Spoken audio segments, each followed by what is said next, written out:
Fala galera, aqui é Viver Dividendos. Hoje é dia 15 de abril de 2020, nós estamos falando aqui da Alemanha. O vídeo de hoje aí nós vamos falar sobre FIIs. Eu estou aí com um convidado especial, meu nobre amigo Rodrigo do Desmistificando FII. Alguns aqui no blog já conhecem ele porque assinam o serviço dele, mas eu quero que ele fale um pouquinho sobre ele aqui e fale um pouquinho do serviço que ele tem. Ele tem um serviço de FII, mas ele vai contar aí, fazer o merchan dele aí.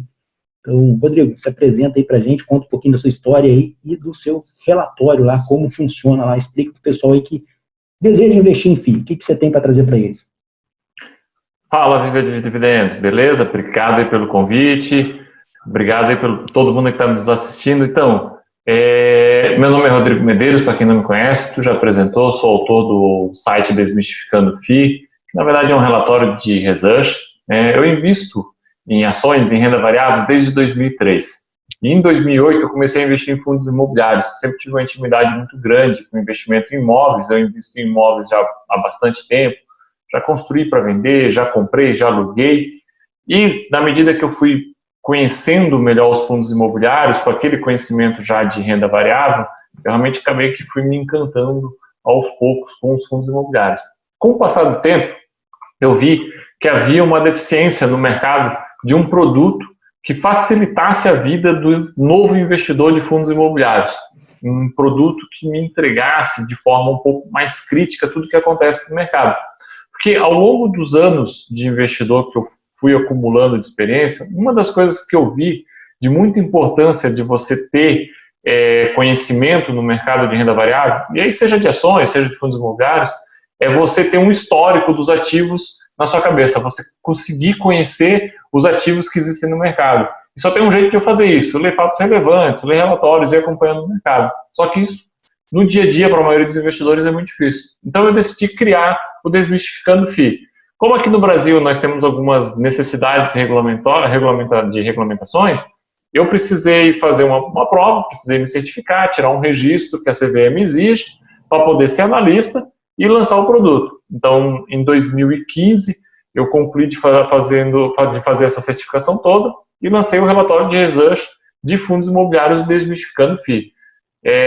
Na época era o único relatório de research exclusivamente em fundos imobiliários, hoje nós já temos alguma outra coisa, mas até hoje eu sigo sendo o único relatório que faz um acompanhamento semanal de tudo que acontece nos fundos imobiliários. Então, toda semana eu pego fatos relevantes, relatórios, notícias da imprensa, análises detalhadas de um ou outro fundo que chamaram a atenção, que caíram muito, que se valorizaram muito, e faço um compilado disso num relatório que é divulgado todos os domingos.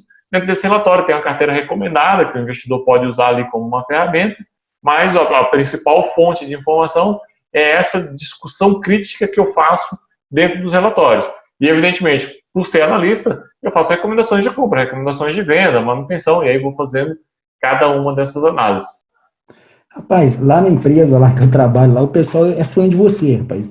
O meu sócio mestre e o meu gerente comercial, o Joffrey, eles acompanham os seus relatórios, ele assina aí o Desmistificando FII, eles acompanham. Eu, particularmente, eu já conheci você antes de você começar a criar o relatório, quando você tinha lá o blog no começo, que você nem tinha desenvolvido ainda essa questão do relatório, eu já estava ali seguindo você. Eu super recomendo aí, pessoal, o serviço do Rodrigo, ele, para mim, acho que é um dos caras aí que mais conhece de FII no mercado hoje em dia aí, tá aí há muito tempo nesse segmento e tem uma experiência muito grande. Então, as paradas que o Rodrigo fala também, tipo assim, não é aquela coisa de ficar rico de um dia para o outro, é meio que a metodologia que a gente usa aqui, né? Então, ele é bem centrado, pé no chão, sem fazer aquelas doideiras que a gente vê aí pelo YouTube, o pessoal prometendo milhares de coisas. Então, eu gosto bastante aí dos relatórios do Rodrigo.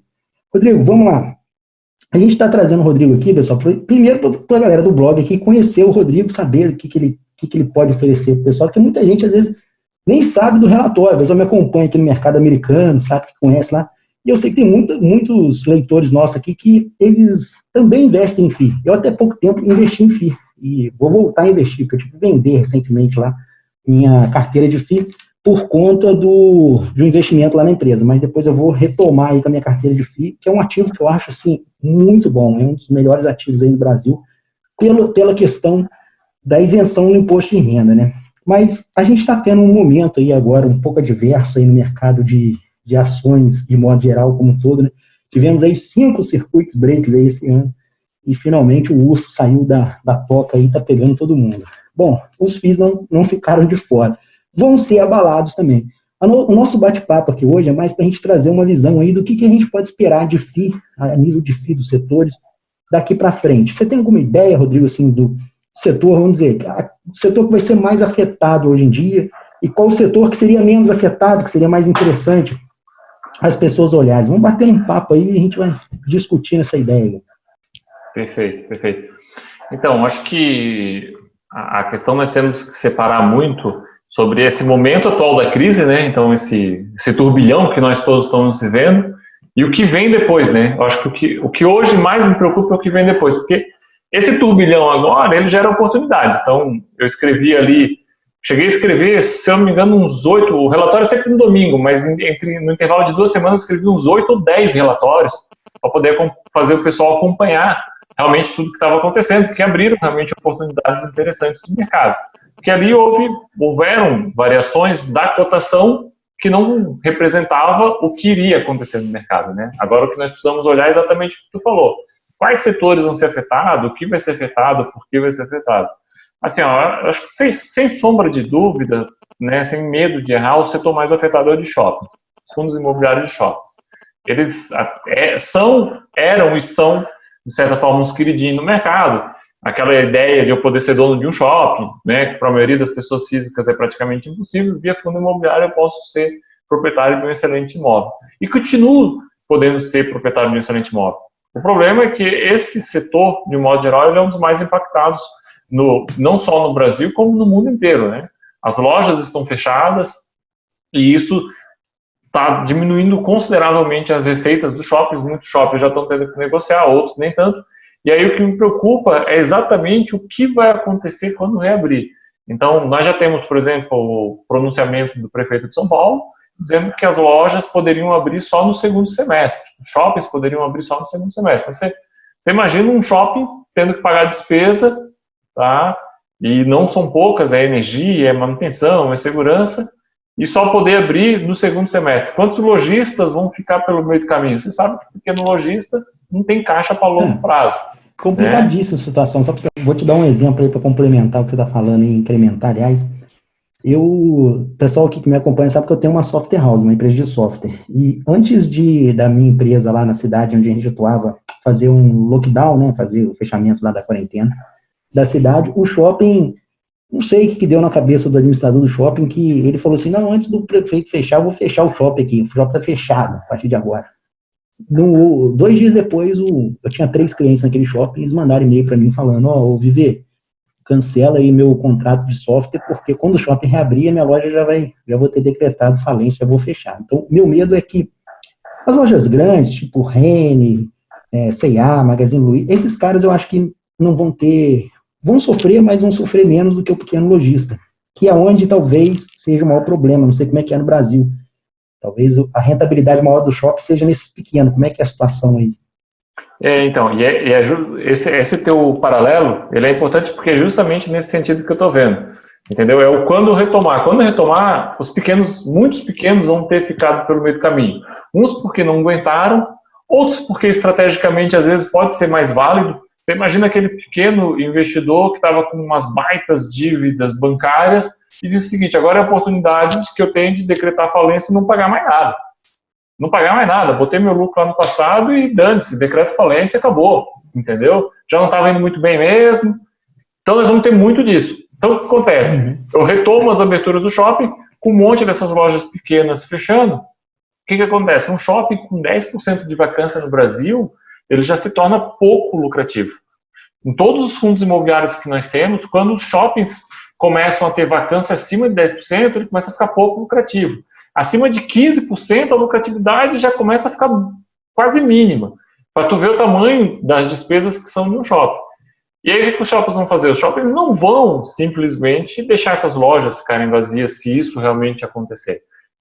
Ele vai dar desconto, ele vai diferir aluguel lá para frente, ele vai dar um tempo para a pessoa pagar, uma carência, ele vai injetar dinheiro, que nós chamamos de alonce, né, que ele banca a reforma de um novo lojista, ele vai ceder a loja, por exemplo, para uma loja âncora, e aí como você falou, Hoje, alguns shoppings, por exemplo, eu tenho a loja satélite, que paga às vezes 5 vezes mais caro do que uma loja âncora, como uma Renner, uma C&A. Ou seja, se eu substituo aquele espaço por uma loja âncora, eu perdi 4/5 do que eu estava ganhando de receita, entendeu? Uhum. Em compensação, o shopping, como propriedade, não precisa pagar as despesas que estava tendo que pagar daquele ambiente que vazio. Às vezes é preferível ele fazer isso. O pessoal às vezes acha que isso aí é tão negativo assim, mas eu sempre cito o exemplo do Edgar, DGA 11 lá do Rio, que o pessoal do BTG ficou, não vou reduzir o valor, aí deixou todo mundo sair, quer dizer, vamos supor, o cara pagava R$100 lá de aluguel, e de reduzir para 70, 80, cara, deixou o cara sair para depois alugar por 40 para um novo inquilino com porte menor, porque ficou vacância lá, não tinha nem como pagar as contas do FII. Exato. Então, nem sempre, às vezes, é uma estratégia ruim essa, né? Exato. Então, assim, nesse ponto, eu acho que o setor de shopping, também para não se estender aqui um horror, né, o setor de shopping vai sentir muito. E aí também porque o setor de shopping, ele depende muito da circulação de pessoas. Então, a questão é, as pessoas vão ter medo de ir no shopping depois que reabrir. Alguns estados que estão querendo reabrir seus comércios falam em, por exemplo, shoppings vai ser reaberto, mas não vai poder abrir praça de alimentação e academias. Então, você não sabe muito bem como é que vai acontecer essa reabertura, e uma coisa é certa, os shoppings vão realmente sentir bastante. Então, assim, não vai ser, reabriu os shoppings, eu volto a lucrar igual. Não por menos, boa parte dos fundos de shopping começaram ou a diminuir o rendimento ou até mesmo zerar para fazer um caixa, com receio de que as propriedades dos shoppings exige um aporte, porque o fundo imobiliário é uma coisa, o shopping é outra coisa, né? Então, são pessoas jurídicas totalmente diferentes. E o shopping, ele pode, por exemplo, não ter caixa suficiente para bancar as despesas dos meses que estão por vir. Então, o fundo imobiliário, ele está fazendo caixa para que, se o shopping disser assim, sócio, eu preciso de 10 milhões de reais, e o sócio tem que botar sem precisar fazer a emissão nesse turbilhão. Então, esse é um setor que eu gosto muito, tem uma visão de futuro ainda muito boa no Brasil, né? O pessoal discute muito, os Estados Unidos estão fechando shops, tu que é especialista lá no assunto. Eu acho que o Brasil tem uma situação bem diferente, bem peculiar, mas o investidor tem que ter essa consciência. Não vai reabrir os shoppings, ele vai voltar a ser lucrativo. Então, ele tem que saber aproveitar essa volatilidade que vai ter durante esse período aí. Até essa questão que você comentou aí, o mercado brasileiro é um pouco diferente, porque o que acontece? Lá nos Estados Unidos, a gente está vendo, pelo menos eu tenho acompanhado lá de perto os shoppings de varejo lá, eles têm sofrido muito com a questão das lojas de departamento lá nos Estados Unidos, que estão passando por uma crise tremenda, né? Então, as lojas de departamento estão fechando as portas, muitas delas decretando falência mesmo, por conta o pessoal está migrando mais para a questão da internet, né? A Amazon e tal. A Amazon melhorou muito aí no Brasil a taxa o tempo de entrega, mas eu acho que ainda é muito, muito distante do que é os Estados Unidos, por exemplo. Igual aqui na Alemanha, eu peço o produto aqui no domingo à noite, segunda de manhã está aqui na minha casa. Então, tipo, é uma outra realidade. A questão da logística aqui no Brasil é muito deficitária. Então, eu acho que isso daí é um ponto positivo para os shoppings aí no Brasil. E tem um outro ponto que eu acho que é mais positivo do que esse, é a questão da segurança. Nos Estados Unidos, o pessoal gosta de shopping, mas vamos dizer assim, o cara pode ir num centro de rua ali, tranquilo, que ele consegue resolver a vida dele com segurança nos Estados Unidos, relativa segurança, né? No Brasil, a segurança é muito complicada, então acho que isso daí acaba favorecendo os shoppings a longo prazo. A minha visão que eu tenho dessa situação aí a curto prazo, que os FIIs vão bater mais ou menos isso que você falou mesmo. Vai sofrer, vai ter vacância, vai reduzir o rendimento, mas eu acredito que a longo prazo, aquele investidor que quiser fazer uma posição visando a longo prazo, tipo, cara, eu não vou investir agora para poder tirar o ano que vem. Então, tipo, minha meta é 10 anos. Eu acho que pode ter oportunidades muito interessantes para esse cara que quer investir a longo prazo, que ele vai conseguir comprar por um preço mais baixo. Agora, na sua ideia, assim, seria mais interessante o cara começar a preparar uma posição agora ou esperar vir os balanços sangrando ali, né? Esperar o sangue começar a correr para você começar a abrir posição? O que você acha melhor nessa estratégia? Assim, quando teve a grande queda, mais ou menos umas 2 ou 3 semanas atrás, era o melhor momento, né? Inclusive, como eu avisava lá no relatório, porque Houve uma queda muito forte em fundos imobiliários de Eu acho que shopping. ele não volta para aqueles valores mais. Não, acho que não volta. Porque o que acontece? Quando os fundos imobiliários de shopping alguns deles disseram que queriam zerar a renda, tá? Porque os shoppings foram fechados e alguns fundos já lançaram fato relevante dizendo que iam zerar a renda. Naquele momento ali nós tivemos uma queda muito grande. Teve fundo imobiliário que chegou a ser negociado a 50% do que ele vinha sendo negociado já depois de ter estourado a crise do coronavírus, tá? Ele teve fundo imobiliário, o MAL 11, que ele foi negociado a quase 1/3 da máxima que ele tinha chegado no ano de 2020. Caraca. Então, foi uma queda muito violenta. Aquele patamar ali, eu acredito que não chega. Por quê? Porque eu acho que tiveram dois fatores naquela semana ali que fizeram os fundos imobiliários cair muito. O primeiro fator foi que hoje nós já temos um número grande de investidores que vivem de renda de fundos imobiliários, que usam fundos imobiliários para complementar a sua renda, e aí de repente eles descobriram que os seus fundos não iam pagar nada. E aí eles acabaram se apavorando e tendo que vender e tudo mais. Isso pode ter ajudado um pouco o movimento.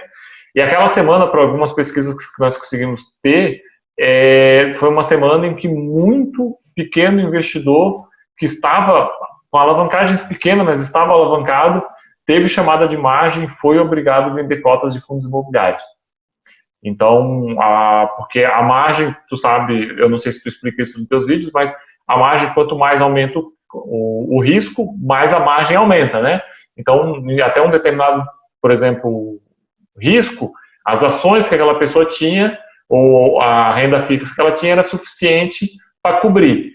Por quê? Porque fundo imobiliário não é usado para cobrir margem, né? Só é usado ações e renda fixa, outros investimentos. Fundo imobiliário não.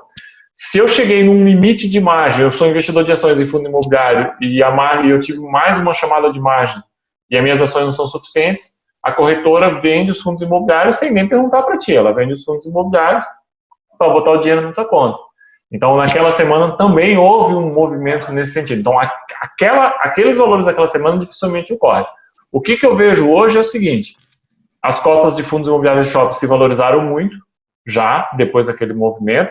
Teve fundo imobiliário de shopping que já valorizou quase 100% desde aquele momento. E eu acho que já é uma expectativa assim, de que, não, daqui 2, 3 meses a crise passa e o fundo passa a distribuir dividendo normalmente. Então, realmente, aí nesse momento eu diria o seguinte: espera mais 1 ou 2 meses, tá, e acompanha um pouco melhor essa cota, porque realmente a hora que continuar havendo aumento de vacância e redução de rendimento, essas cotas tendem a cair mais um pouco, ou pelo menos não se valorizar.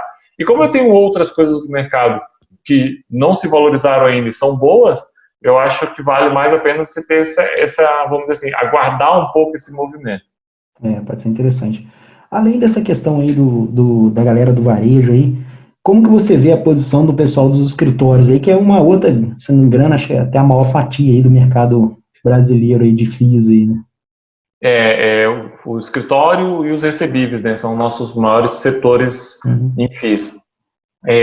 A questão do escritório, aparentemente ela não impacta tanto, porque, de um modo geral, despesa com o escritório não é a maior despesa das grandes empresas. E os fundos imobiliários normalmente se concentram em grandes empresas.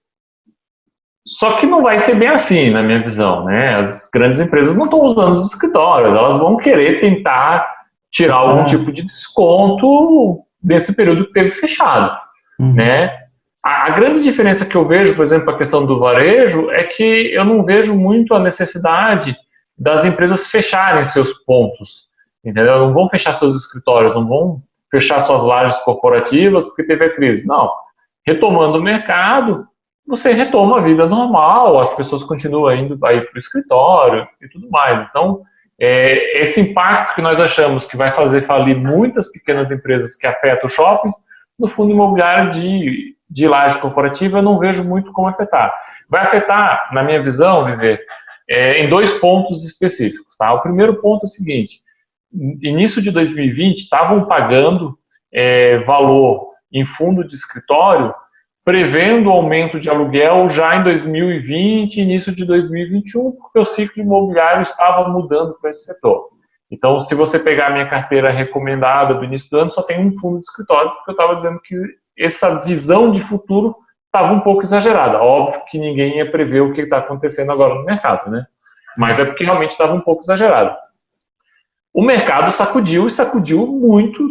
Vamos ter crise, vamos ter recessão. Então, aquela expectativa de aumento do aluguel pelas revisionais que ocorreria no final de 2020, eu acho que foi totalmente por água abaixo. Eu acho que você pode jogar a expectativa de revisional de aluguel positivo em relação ao ciclo imobiliário lá para 2023. Então, o que estava se vendo? Em 2014, eu praticava R$160 o metro quadrado na Faria Lima. Hoje, eu estava praticando R$120. Tá? Então, passados aí 6 anos. Então, estava se achando que não, que de repente eu fosse conseguir fazer um leasing spread e aumentar de novo esse aluguel por metro quadrado para muito próximo, pelo menos, do que estava em 2014, sem se corrigir, que já seria um valor bem considerável. E eu acho que não vai mais. Eu acho que esse ponto, ele realmente acabou e você vai ter que esperar um pouco mais de tempo para ver essas revisionais positivas. Então, esse é um primeiro ponto que eu acho que vai afetar bastante as lajes corporativas. O segundo ponto, que pode ser que afete as lajes corporativas, é a questão do teletrabalho. Eu acho ainda que o impacto vai ser pequeno, mas muita gente vai descobrir que é bom fazer teletrabalho. Então, cara, não sei, eu tenho minha controvérsia com relação a isso. Particularmente lá na empresa, conversando com o pessoal lá, principalmente a galera, também não dá para mim generalizar, né? Tipo, o meu caso com todo mundo em geral. Mas, cara, uma coisa é você trabalhar num ambiente, é porque eu tô acostumado a trabalhar no home office, eu sempre trabalhei, isso aqui é meu ambiente de trabalho, esse quartinho aqui. Então, sempre trabalhei isolado mesmo. Então, já estou meio que acostumado. Mas a galera lá, eu conversei com com gerentes da empresa, e eles não estão gostando, porque o cara não consegue ter uma dimensão do que o pessoal está fazendo, como é que o pessoal está indo, a evolução do trabalho, você fica muito perdido, muito vendido. Então, eu acho que essa questão do escritório, cara, essa coisa do home office, isso aí, acho que vai acabar a crise e a galera vai voltar para o escritório. Eu não vejo mais impacto nisso, não. É bem controverso.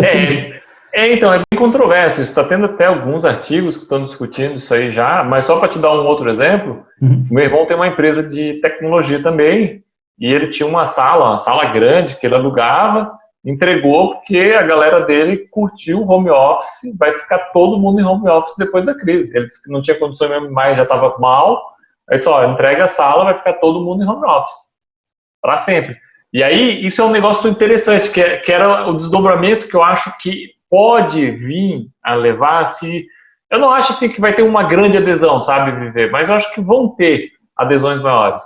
E aí, por exemplo, pegando esse exemplo do meu irmão, o que acontece? Ele vai querer fazer uma reunião, ele vai alugar um cowork. Então, de repente, nós vamos ter um avanço dos coworkings em algumas lajes corporativas que, de repente, vão aproveitar esse movimento. Pode ser interessante, né? Mas Exato. A rentabilidade do cowork, não sei se é muito forte, né? Não sei como é que é isso, né?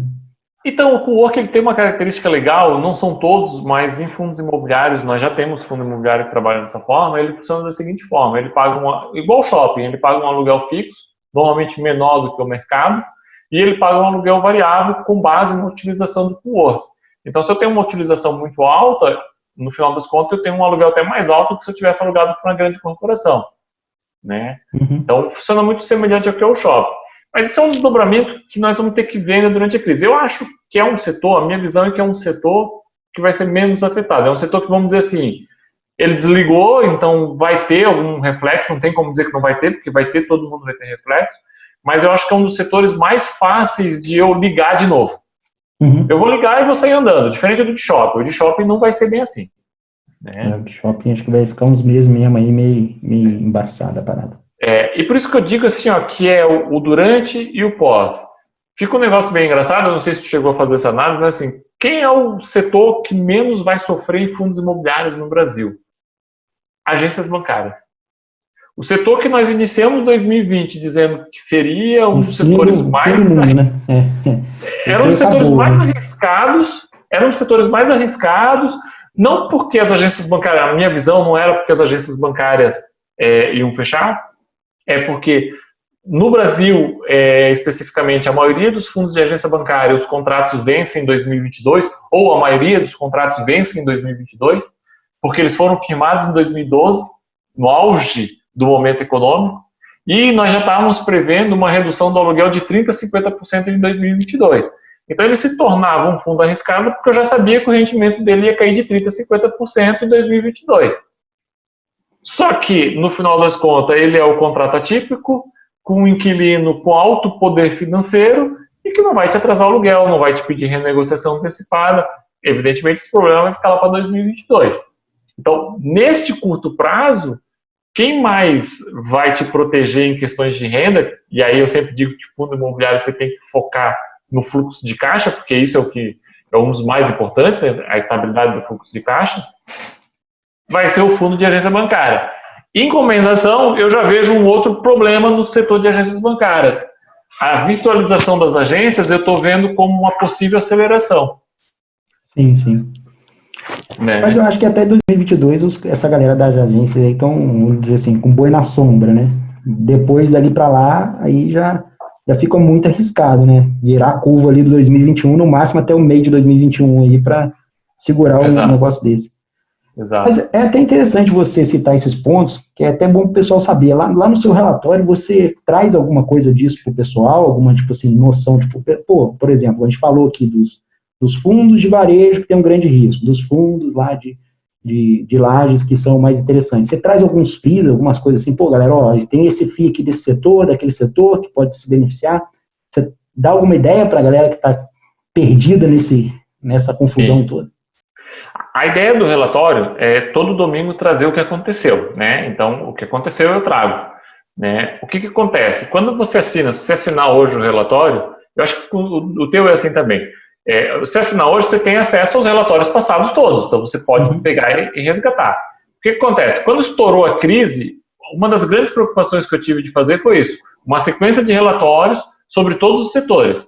Setor de recebíveis, setor de shopping, setor de escritório, setor de galpões logísticos. Então foi feita uma análise minuciosa de cada setor, o que cada setor ia se afetar ou não, e quais fundos naquele momento eu estava recomendando, né, para você poder comprar. Porque o que eu disse até nos relatórios? Era uma oportunidade de ouro. Muita gente diz, mas é muito perigoso. Não, era uma oportunidade de ouro. A queda estava muito acentuada e era uma oportunidade de ouro. Eu até comentei que teria um intervalo de mais ou menos as 3 semanas, sabendo que não dá para ter bola de cristal e adivinhar se vai manter ou não, porque nós nunca sabemos a capacidade dos nossos políticos para destruir ainda mais a economia, né? Mas, na visão, aquelas 3 semanas seriam extremamente importantes. Então, o relatório, ele traz esse detalhamento. Então, quem assinar hoje, por exemplo, consegue pegar os relatórios anteriores e fazer essa leitura. Legal, bacana. Acho isso importante, porque às vezes o pessoal fica meio perdido aí. Eu também fiz uma coisa um pouco parecida lá no meu, só que lá no meu eu tive 2 REITs com maiores impactos e uma estoque só que eu acho que vai dar mais probleminha. O resto eu falei que o pessoal, pessoal, pode manter que vai ter um impacto, mas tipo assim, vai ser aquela coisa de, tipo, igual os de shopping, né?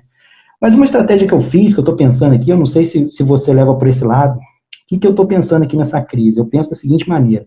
Se o fundo, porque muitos fundos vão cortar, igual eu falei com o pessoal, muito fundo de varejo, de shopping, o cara vai chegar e vai zerar o aluguel. Se você não está dependendo daquela renda, sua visão é para o futuro, e o fundo era bom antes, eu compraria, independente se ele vai cortar a receita ou não, se ele vai zerar o dividendo ou não. Eu compraria. Falando no caso de REIT, né, não de estoque, de ações. No caso de REIT, eu recomendei, pessoal, mete grana nesses caras aí, porque eles vão voltar. Porque quando o cara voltar, ele vai voltar a ser bom de novo. Agora, aqueles caras que já são ruins, que já tinham problema, eu falei pro pessoal, gente, fica longe desse maluco, porque esse cara pode cair muito, e pode ser que talvez ele não consiga voltar nem o que ele era antes, entendeu? Então, eu não sei se você tem um pouco dessa visão aí, ou se você prefere alguma coisa mais arrojada, como é que você tem lidado com isso lá com o pessoal, para eles terem uma ideia de como que você pensa, né? Sim, eu acho que quando nós fizemos contato, né, Vivi, acho que isso já deve ter uns 3 anos aí, para trocar figurinha, e até a ideia era poder se conhecer e poder indicar. Eu acho que nós pensamos, de certa forma, muito semelhante nesse quesito, né? Você tem que comprar coisa boa. Não é porque paga mais, não é porque tem mais potência, se desvalorizou muito, então eu vou comprar, porque de repente eu vou ganhar mais. Não, você tem que comprar coisa boa. Coisa boa vai ser sempre coisa boa e vai sempre se valorizar, né? Então, é o que você falou, qualidade. Então, a situação foi mais ou menos essa. No caso, por exemplo, do meu relatório recomendado, não tinha nenhum fundo que teve alto impacto. Até porque no início do ano eu previa volatilidade maior mesmo para esse ano, então nenhum fundo sofreu grandes impactos. Tem um fundo de shopping que evidentemente zerou a renda, praticamente, não chegou a zerar, mas praticamente zerou a renda, mas faz parte, é um excelente fundo, foi mantido. E durante o período de queda, o fundo que eu te falei, o MOL 11, por exemplo, foi um fundo que eu recomendei que se vendesse um fundo imobiliário que não tinha caído tanto. Não fala o nome pro pessoal, não. Deixa assinar lá. Não entrega o ouro assim, não, rapaz. Mas já subiu, cara. Então, mas eu recomendei a venda de um fundo que tinha caído muito, então esse eu não vou comentar, que não tinha caído muito, né? E que, na minha opinião, estava tendo uma percepção errada do mercado, e recomendei a compra de um fundo que tinha caído muito e que não fazia sentido. Mas vai zerar a renda. Não, tudo bem, mas a propriedade continua lá, a propriedade é boa, entendeu? Eu não replico propriedade. Exatamente. E um pouco diferente, aí não vou nem tentar entrar muito no assunto, porque eu não sou um grande conhecedor, mas um pouco diferente do que eu vejo nos REITs, de um modo geral, os fundos imobiliários no Brasil, eles não têm dívidas. O que é excelente, né? Exato. Então, nesse momento é excelente. Então, mas olha que curioso, tem 2 fundos imobiliários no Brasil que têm dívida e não tem caixa para pagar ela. Nós temos 2 casos só. Aí complica, né? Então, nós tivemos um gostinho do que é um REIT. Só que assim, ele tem dívida e não tem caixa para pagar. Mas a dívida dele equivale a 5% do patrimônio do fundo. Então, é uma alavancagem mínima, né, Viver? Tá. Só que ele não tem caixa. Ele nos Estados Unidos é considerado sem dívida. Então. Só que o que acontece? Ele contava que ele ia fazer uma emissão e pagar essa dívida. E a emissão... Agora... Entendeu? Agora melou tudo. E só nesse gostinho nós já vimos o quanto pode impactar um fundo imobiliário ter dívida. Eu acho que essa questão da dívida aí no Brasil é muito complicado se eles forem liberar essa questão aí da dívida, porque nos Estados Unidos é um outro mercado completamente diferente, você consegue acesso a capital barato, lá você consegue rolar essa dívida. Pô, tem REIT lá com 70%, 80% do patrimônio endividado, e o cara fica rolando isso aí ad eterno, porque tem muito dinheiro lá. Aqui a taxa de juros é uma parada muito nonsense, entendeu? Então eu acho que é muito arriscado aqui endividamento. Apesar de que a mudança lá, que eu sempre falo para o pessoal, comparação do REIT com os FIIs, a grande mudança que fez com que o mercado de REITs nos Estados Unidos, na verdade foram 2 mudanças. Uma delas foi essa questão do endividamento. A outra mudança foi permitir com que os REITs operassem como empresas, né? Você pode montar um CNPJ ali e operar naquilo ali. É óbvio que esse CNPJ ali que você tem no mercado americano, você não vai conseguir ter isenção de dividendo com ele. Você vai ter que pagar lá, isenção de imposto de renda. Você vai ter que pagar lá o imposto de renda dele, você só tem isenção na distribuição do aluguel. Mas como a gente é estrangeiro, a gente acaba pagando o imposto de renda. Mas o FII distribui recebe sem ter que reter esse imposto. No Brasil, eu acho que se a gente conseguisse liberar, pelo menos o segundo ponto, que os FIIs conseguissem trabalhar como uma empresa também, eu acho que seria fantástico, porque lá os FIIs podem construir um imóvel, por exemplo, e depois alugar o negócio, entendeu? Não sei se isso daí, nos FIIs tem isso daí, ou está mudando isso daí, como é que está essa situação? O FII tem essa questão de desenvolver, porque culturalmente, vamos dizer assim, não pegou tanto. Tem um dos fundos da minha carteira, por exemplo, é um fundo de desenvolvimento, ele constrói, no caso específico ele constrói para vender, né? Mas ele tem um caso, por exemplo, que ele construiu para alugar. E tem outros fundos imobiliários que constroem para alugar. Só que o que acontece? Um fundo que constrói para alugar, se ele não for muito grande, isso impacta a renda dele imediata. E aí, no Brasil, e aí, de um modo geral, nos Estados Unidos também, os REITs também têm essa característica. O grande objetivo do investidor é a renda mensal, é o fluxo de caixa, que é acumulado, reinvestido, o que ele for fazer, é o que se diferencia. Então, se eu vou fazer uma construção e eu diminuo demais essa minha renda para fazer essa construção, ainda que eu vou melhorar a rentabilidade lá no futuro, o cotista não gosta. Então, por isso que não acontece isso no Brasil. Não é porque não funciona como empresa, como é o caso dos Estados Unidos. O que eu vejo nos Estados Unidos é que são portfólios gigantescos, né, de patrimônios muito grandes. Você ter um REIT lá de 40 bi de dólares é fácil. Então, ele fazer 1, 2, 3 construções não vai, parece que, impactar tanto a receita dele quanto no Brasil. Uma coisa que eu acho muito legal dos REITs, mas eu acho difícil o Brasil migrar para esse modelo, é esse modelo empresa. Não por essa questão, mas pela questão de que os gestores, o gestor do fundo, né, no caso do REIT, ele é funcionário do fundo. Ele não é uma empresa paralela e que tem vários fundos e vários negócios. Não, é uma empresa, eu tenho os funcionários da empresa ali trabalhando para mim. Eu crio uma cultura dentro da empresa, eu crio uma cultura dentro do fundo imobiliário, né? Então, eu acho muito legal isso no REIT, no fundo imobiliário. Por isso que eu, se me perguntasse, eu não gostaria que os fundos imobiliários se alavancassem, porque eu acho que esse ponto de falta de cultura, de falta do empregado lá dentro, ele poderia gerar um problema no futuro. Pode ser um pouco mais complicado. Bom, falando em alavancagem, falando em dívida, essas coisas aí, né, juros, né, fazer uma outra pergunta aí para você. A gente tem visto aí, reparado ao longo desses últimos meses aí, que principalmente aqui na região mais ao norte do globo, os mercados estão reduzindo as taxas de juros, né? Alguns países estão praticando taxas negativas e a gente vê que até antes da crise estava sendo uma tendência isso aí. No Brasil também tivemos umas reduções aí. Não sei se após a crise a gente vai continuar nessa vibe ainda de redução. Acredito que talvez eles devem pelo menos manter a taxa que está agora, não sei se eles devem subir, por conta tentar reaquecer a economia de alguma forma, né? Até porque também as empresas que estão aí, igual a gente citou, os fundos de varejo, a dívida dessas empresas vai aumentar. Então, se a gente aumenta a taxa de juros, ali, o governo tenta estimular esse aumento de juros, a coisa pode piorar ainda mais. Como que você vê essa questão da taxa de juros no futuro para os FIIs? Isso aí pode ser benéfico, porque um aumento na taxa pode talvez atrair mais investidores para o mercado de FII, que é o que geralmente a gente vê aqui fora nos Estados Unidos. Então, uma queda na taxa deve atrair mais investidores para o mercado de FII. Você acha que isso deve acontecer aí no Brasil ou não? Isso aí pode surtir o efeito contrário? Eu acho que pode surtir um efeito contrário, porque nós temos a discussão da taxa de juros, de quanto a taxa de juros está correndo no mundo todo, né? No Brasil não está sendo diferente. Logo que o Fed cortou a taxa de juros, logo que estourou propriamente a crise, houve uma pressão muito grande que o Copom fizesse uma reunião extraordinária, que cortasse os juros de forma mais agressiva e aquela coisa toda, políticos indo na TV dizendo que tinha que cortar a taxa de juros, tal. Essa discussão toda que acontece no mundo inteiro, né? Político querendo que corte a taxa de juros e tudo mais. Acontece que no Brasil, eu sempre digo, nós estamos no Brasil, nós não estamos nos Estados Unidos, então eu não posso sair cortando taxa de juros assim, não é tão simples cortar a taxa de juros assim, eu posso ter um efeito contrário.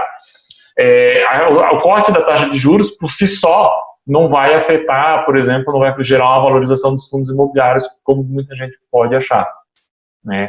Porque o que acaba balizando a precificação dos fundos imobiliários não é a taxa de juros fixada pelo Copom, e sim a taxa de longo prazo.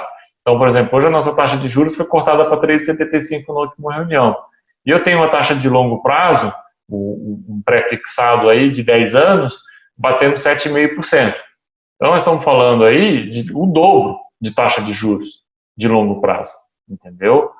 Chegou a quase 9%. Porque aí eu tenho risco Brasil, eu tenho crise fiscal, eu tenho déficit fiscal, então eu tenho uma série de questões. Alguns economistas aqui no Brasil estão falando em taxa de juros de 1,75 no final de 2020. Você consegue imaginar Brasil com taxa de juros de 1,75%? Bom, olha só, vou colocar uma parada aí nesse raciocínio. Vamos dizer que após a crise, o governo ganhe munição para fazer as reformas necessárias. Reformas tributárias, reforma trabalhista. Isso daí poderia jogar a taxa de juros de longo prazo para baixo. Se isso realmente acontecer, isso no caso seria benéfico para os FIIs. Aí poderia explode. Aí explode a cotação. Aí explode, porque é o seguinte, e aí o momento de comprar é agora, porque é o seguinte, vamos dizer que eles cortem de forma moderada, que é o que eu espero, porque se fizer um corte muito agressivo, pode ter um efeito maléfico na economia. Contrário, né? Porque o que o Copom, inclusive, sempre diz nas atas, hoje a taxa de juros está abaixo da estrutural do Brasil. O que é a taxa de juros estrutural? É a taxa de juros que, tendo em vista o risco Brasil, tendo em vista a complexidade que eu tenho dentro do Brasil, eu tenho uma taxa de juros que o mercado lá fora precifica, entendeu? Então, eu não posso baixar muito disso, porque senão eu crio o quê? Eu crio um spread muito grande, eu começo a, quem ganha dinheiro é o setor bancário, é o setor financeiro, e as empresas em si que teriam que ser estimuladas não conseguem se estimular. E, em contrapartida, as pessoas que poupança, CDB, começam a ganhar muito pouco dinheiro. Porque você imagina uma taxa de juros a 1,75. A poupança vai dar 1,20% ao ano. Isso não é nada. Em compensação, você faz o que tu falou, aprova as reformas que são necessárias, consegue equilibrar o problema fiscal que nós vamos ter, né, nos próximos anos agora por causa dessa crise, aí você estoura. Você estoura por quê? Porque, de novo, o cara da poupança ganhando 1,20%, esse cara vai ter que procurar um negócio mais rentável. E 3% para ele é quase 3 vezes o que ele estava ganhando. Né? E hoje, por exemplo, nós temos a média dos fundos imobiliários hoje, você pegar e fizer uma carteira, você ganha com facilidade 7%. Tá ótimo. Excelente. Bom, é uma caixinha de surpresa, né? Pode ser que as reformas passem, ou pode ser que a coisa fiscal piore ainda mais, né, com esses problemas aí nos estados, municípios, enfim, não dá para a gente prever. Eu acho que um ponto, Viver, nós já estamos aí bem adiantados, mas eu acho que um ponto que nós vamos ter que ver no Brasil, para essa questão de reformas fiscais, taxa de juros, e que, na verdade, só vai acontecer no ano que vem, óbvio, a hora que passar tudo isso, e que nós vamos estar em outro momento político, porque vai trocar presidente da Câmara, presidente do Senado e principalmente presidente do STF, tá? São as privatizações. Se o governo conseguir ligar uma máquina de privatizar para pagar esse déficit público que nós vamos criar, aparentemente vai ser bem fácil reverter essa situação, porque nós temos muita empresa para ser privatizada. Tem, né? Faz sentido esse raciocínio aí. Não estava me lembrando das privatizações. Essas aí pode realmente quitar essa dívida nossa aí. Bom, Rodrigo, cara, tá muito bom o papo, mas a gente não pode ficar aqui até amanhã, né? Você tem alguma coisa aí que você quer perguntar, alguma coisa que você quer falar, algum comentário final aí? Cara, eu, como já tinha comentado contigo, os meus assinantes, que eu vou também compartilhar esse vídeo com eles, né? Quem não conhece, eu sempre digo, acho que o viver dividendos é o caminho para você investir lá no exterior. Quando eu comecei a procurar alguma coisa para estudar, para eu começar a me inteirar sobre investimento no exterior, eu cheguei até você por um intermédio de vários outros amigos, e aí nós fizemos contato para realmente poder fazer essa troca de um indicar o outro, porque nós não cobrimos as mesmas coisas. Eu acho que você faz um trabalho muito bacana, que é muito semelhante ao meu, então quando eu consegui ter acesso ao teu serviço para acompanhar o mercado, é essa ideia de criar o histórico, né? Mas os meus assinantes sempre me perguntam o seguinte: por que ele usa aquela máscara? Pô, como é que eu vou confiar num cara com a máscara? E aí é uma oportunidade para tu dizer para o pessoal por que tu usa essa máscara, né? Qual que é a ideia da máscara? Porque por trás da máscara há um conteúdo muito bom e muito profissional. Exato. Não, pessoal, eu sei que é uma preocupação muito grande aí de muita gente, é meio esquisito, né? Coisa de brasileiro, né? Até brinco com o pessoal assim, fala, cara, imagina eu falando de máscara sobre finanças para alemão, né? Ia ter 0 seguidores, né? Com um alemão jamais acompanharia um cara de máscara. Mas a gente aí no Brasil, a gente é muito descontraído. E eu, quando comecei a construir o blog, eu parti do princípio seguinte: eu não fazia vídeo no começo, né? Depois que eu decidi fazer os vídeos aí, foi aí que eu adotei a máscara. Mas no comecinho do blog, eu tinha partido com a ideia o seguinte: eu acho que que a minha ideia era trazer conhecimento para as pessoas financeiro, né? E para você compartilhar, ajudar as pessoas nessa caminhada rumo ao conhecimento, eu precisava de abrir as minhas finanças, porque eu entendia que o seguinte: você caminhar rumo à independência financeira precisava de um controle financeiro muito bom. Quando eu falo controle financeiro, é controle pessoal, né? Suas despesinhas ali da sua casa, que você compra de comida, de luz, paga de água, coisa toda. E não tinha na época ninguém que passava isso. No Brasil, não, isso aí era até, nos Estados Unidos, era muito comum isso daí. Você achar alguns blogueiros lá, que os caras postavam as finanças deles. Só que nos Estados Unidos, a segurança lá é outra, comparada aqui. Então o cara postava isso e botava a cara a tapa. Não tinha muita dor de cabeça. Aqui no Brasil, eu comecei a tentar trazer um pouco dessa cultura, né? Hoje você já vê alguns blogs já postando alguma coisa do tipo e tal. Mas quando eu comecei a trazer, eu pensei assim, poxa, como é que eu vou abrir essa caixa preta aí para o pessoal colocar minha cara sem que eu traga um risco muito grande para mim? Vou dizer que é 100% isento de problemas usar a máscara, porque hoje em dia na internet dá para você descobrir fácil quem é quem, né? Mas, vamos dizer assim, inibe um pouco, né? Aí foi por isso que eu adotei a máscara. Pensei, posso fazer vídeo, botar uma máscara E aí, pô, vamos dizer assim, vou manter um certo anonimato ali. Só que a coisa foi crescendo, foi fluindo. Eu pensei depois, num tempo aí, em tirar a máscara. Para mim não tem muito problema com relação a isso, não. Só que o problema foi o seguinte: quando eu falo pro pessoal aqui que eu vou tirar a máscara, o pessoal quase me mata aqui. Fala, tá maluco? Você tem que ficar com essa máscara. Isso aí é sua marca. Eu não quero mais. Se você tirar a máscara, eu não vou assistir mais você. Que não sei mais o que. Aí acabou que virou a marca do blog aí. O pessoal já acostumou, de vez em quando eles me mandam umas brincadeiras aí de máscara aí. Mas é mais por conta disso, porque eu acabo trazendo dados financeiros pessoais e por conta do Brasil não ser um país assim muito seguro, acaba que a gente tem que utilizar um pouco da máscara para se proteger. Mas fiquem tranquilos, atrás da máscara tem um cara super gente fina, eu sou muito honesto, sou muito sério em tudo que eu faço, tanto é que eu tenho parcerias aí, se você entrar no meu blog, você vai ver várias empresas lá que têm parcerias comigo já de longa data, longuíssima data, então eu tenho um relacionamento muito bom, assim, eu converso com os caras, eu falo, meu amigo, você combinou comigo, é aquilo que nós falamos, papo de homem, né, tipo, que vale a palavra. Então eu sou muito assim, em todos os meus negócios, não só aqui no blog, mas na minha vida lá da empresa, eu sou muito certo em tudo que eu procuro fazer.